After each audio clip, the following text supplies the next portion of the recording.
Hi, I'm Catherine Llewellyn, the host of the podcast. You can find out all about Truth and Transcendence on truthandtranscendence.com. And you can find out all about me on beingspace.world, where you will find my online coaching offering as well as my UK-based workshops. The Freedom of Spirit workshop for liberation and empowerment, the Pellower Radical Shift in Consciousness workshop for spiritual expansion, and transformational coaching for exploring the mind-body-spirit connection on the expansive path. You can also support the podcast by actually making a donation. I hope you enjoy the show. Welcome to Truth and Transcendence. You can find all our episodes on truthandtranscendence.com. Today, I'm going to talk to you about podcasting. I've had a lot of people asking me questions about why do you have a podcast? How did you do it? Do you have any advice for other podcasters? And I thought, is this going to be of any interest to anybody who doesn't actually have their own podcast, which basically most of us still don't have our own podcast? And I realized there are a lot of aspects of the experience of podcasting and the learning from podcasting that actually applies in everyday life. I also realized that I can only share from my point of view.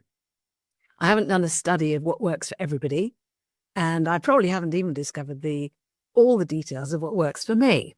But I can share some insights that I've gained over the last few years working with Truth and Transcendence. So the first thing that I think is the most important is to remember that your podcast is your podcast, just as your life is your life.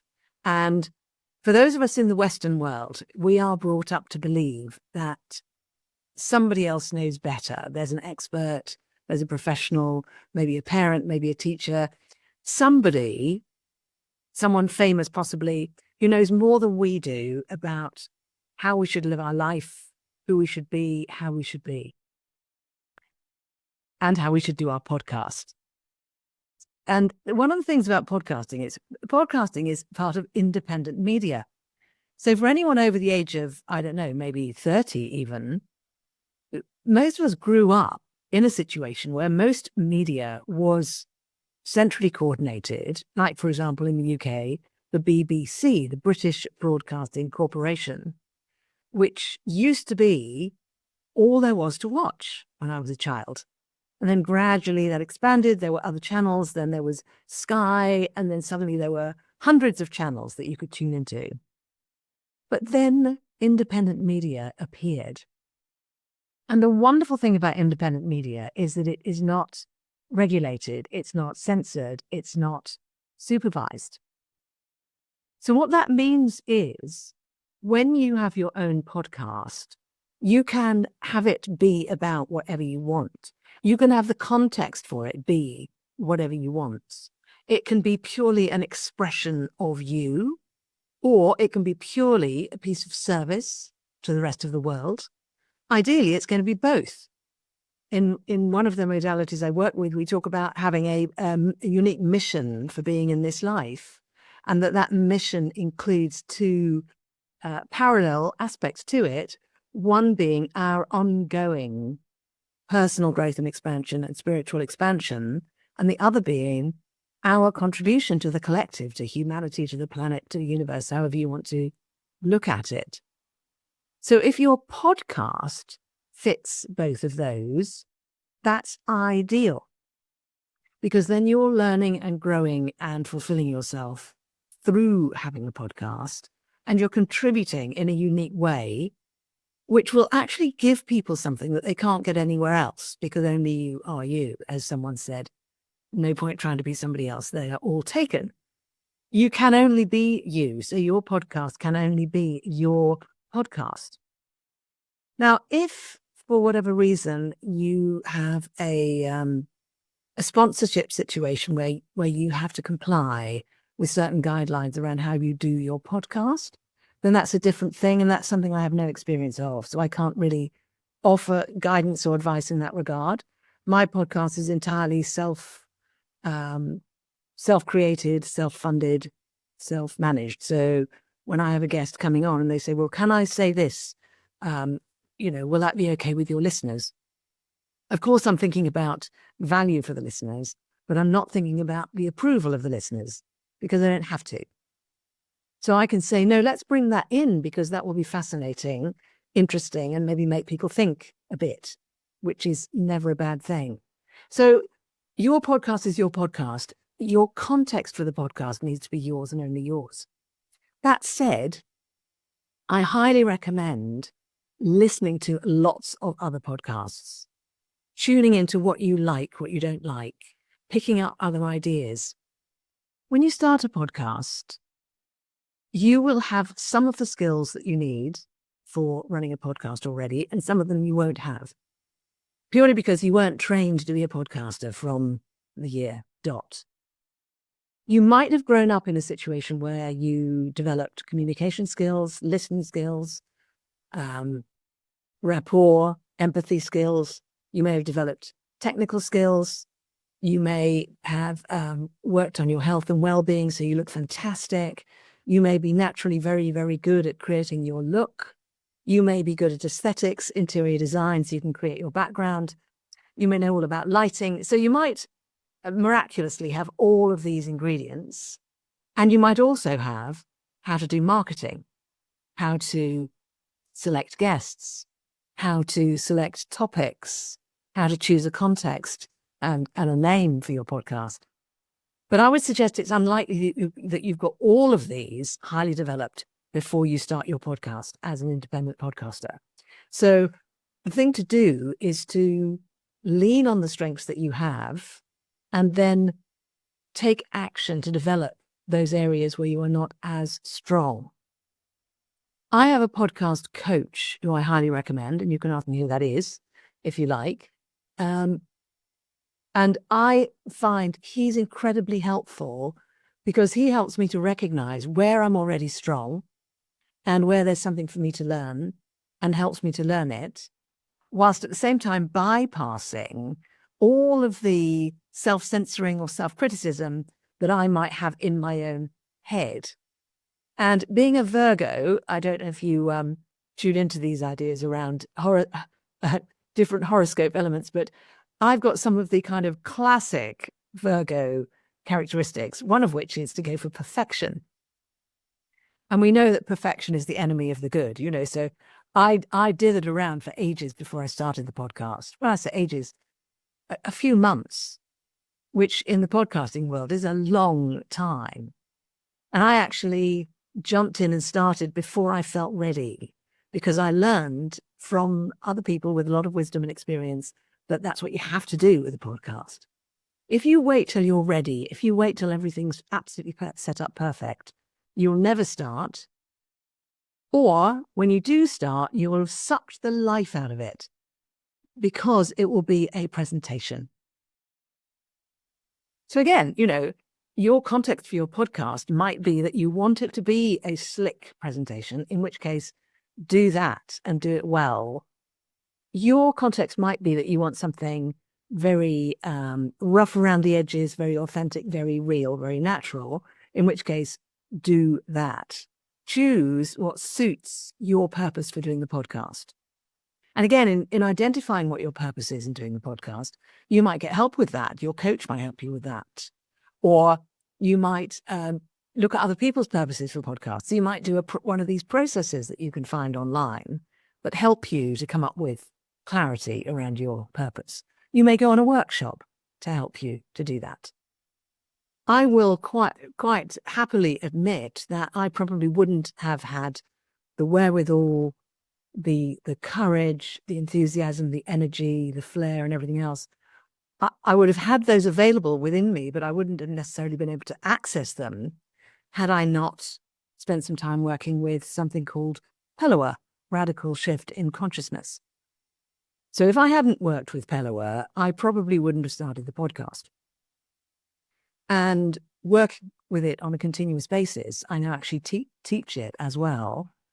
I might not have continued to do it because there are barriers. We hit barriers when we're doing a podcast. We hit a point where we forget why we were doing it. We hit a point where we are tired of doing it, exhausted. When we get bored, we run out of inspiration. We are not very well. We don't have the energy. we run out of interesting guests, or we think we do run out of interesting guests. In other words, the life goes out of it for us. That can happen. So it's a marathon, not a sprint. But if that happens, we need something to fall back on. So do we have a meditation practice? Do we have a conscious movement practice? Do we have a support system of people around us who love us and encourage us? Do we look after our bodies? Do we look after our minds and our psychology? Do we look after our heart? All of these ways that we look after ourselves can help us to keep going when something is a marathon. Because otherwise, it can die. Another way of looking at it is to say it's not that hard to actually do reasonably well with a podcast if you just keep going. And the reason for that is that most podcasts stop before episode number 5. And the ones that go past episode number 5, most of those stop before episode number 50, and so on. So if, like me, you've reached a point where you've done over 200 episodes, by definition, you've got a lot of listeners and who've listened all over the world, purely because you've just kept going. And the other thing I will say with podcasting is if you do just keep going, you will get better at everything about podcasting. You will get better. One very famous podcaster, whose name is John Lee Dumas, he, when he started, he'd never done anything like this before. He had none of these sorts of skills and capabilities that you would expect to need. So he started off doing it and said, right, I'm going to do an episode every single day. I'm not sure if it was 7 days a week or 5 days a week, but it was more or less every single day. And he said, I'm going to use the same format and I'm going to keep doing it until I'm doing it well. And something I learned from him was, okay, listen back to your episodes, always listen back, learn from them, improve from them, edit to an extent, but don't try to edit to perfection. Edit to the point where it's good enough and then take the learning and do the next one better. Fantastic advice. So the advice that you need will be unique to you. So one of the first things to do, if you're starting a podcast, is to ask yourself, which aspects of podcasting do I think I'm already good at? Do I think I'm good at interviewing? Do I think I'm good at listening? How about conversation? How authentic am I in my communication in general? Is that a strength? Am I good on the technical side? Am I good on the marketing side? Am I good at coming up with clarity around my purpose? Am I good at coming up with a shape, a formula for my episodes? Am I confident? Do I have the confidence to do this? Or am I wobbly in that regard? And there are many, many, many other aspects where you may have strengths or have challenges. So start by leaning on those areas where you have those strengths and then actively pursue developing in the other areas. Get a podcast coach. Seriously. I had somebody coaching me right at the beginning in the areas where I felt most weak, which was literally, how do you record an episode? What software do you use for that? Then what do you do once you've recorded it? What do you do then? How do you then send it out into the world? I had no idea. So somebody coached me on that. Unbelievably helpful. I could have been flailing around for ages. And then a few months ago, I took on a different coach who was going to help me with all the other details I'd never even heard of around podcasting, about how to get up the rankings, how to spread the word. One of the big lessons I learned from my coach was celebrate your wins. Now, I'm British, so celebrating wins is just really culturally not what we do. So, yeah, when you're in the top 10%, tell everybody. When you're in the top 5%, tell everybody.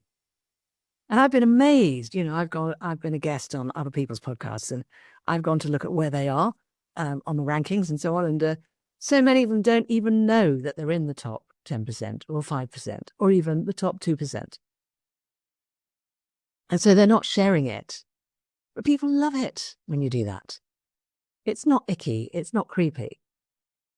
It's lovely. So I could go on and on, but just to summarize a few of those points, podcasting is independent media, so you can do whatever you want with your podcast. Have your podcast be representative of what you really want it to be, and that's your choice, but you can get help with clarifying that. And you can research and bring in all sorts of information from other podcasters. Have a coach, whether it's to get started or whether it's to get yourself flying with your show. Everything that applies to podcasting applies to the rest of life. Other people, everybody else will have opinions about your podcast, your friends, your relatives. They don't know how to do podcasting, and you do. Even if you've only done 1 episode, 5 episodes, 10 episodes, you already know so much more than they do. So everything they're telling you is their opinion, their impression. Take it on board as research. Don't take it on board as direction, because the direction must come from you. And that's the gift of your podcast. That's what makes it unique. Have your podcast serve your own personal growth and spiritual expansion, and have it serve your contribution to the collective and to humanity. That is the winning formula. And enjoy. Make sure you're enjoying it. If you're not enjoying it, regroup. That's all for Truth and Transcendence today. You can find our other episodes on truthandtranscendence.com. Be sure to give us a thumbs up, 5-star rating, and share with your friends. And comment on what we were discussing today. Have a great week, and I'll see you next time. I hope you enjoyed this week's episode. It really helps if you give a thumbs up, a 5-star rating, a review, and share with your friends.